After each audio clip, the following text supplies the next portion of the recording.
Buenas tardes, mi nombre es Josías Gutiérrez Jiménez, soy originario de la villa de San Blas Atempa, Oaxaca, y quiero platicarles acerca de un proyecto que he realizado en estos meses. Estudio la ingeniería en sistemas computacionales en el Instituto Tecnológico del Istmo y he desarrollado una aplicación llamada Dijastino, el cual consiste en rescatar y fortalecer nuestro zapoteco.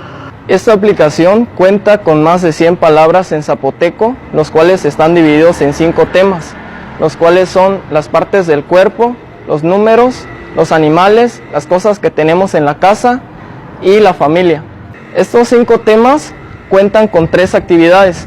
Las 3 actividades consisten en una secuencia de imágenes, los cuales cuentan con la pronunciación y la escritura del zapoteco.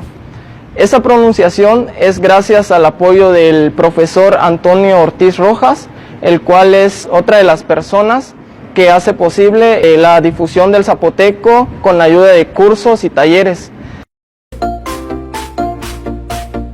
Ike.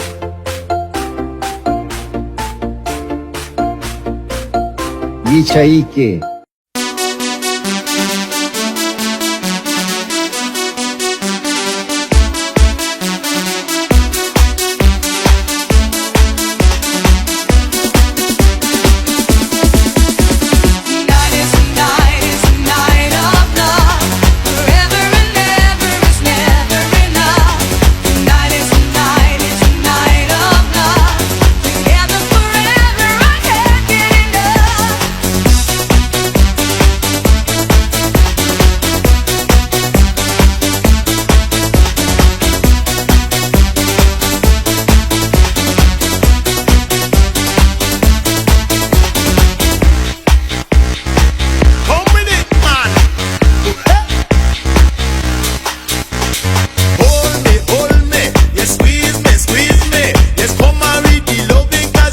Los invito a descargar la aplicación Dijastino, que actualmente ya se encuentra en la Play Store como versión beta, esperando y sea de su agrado.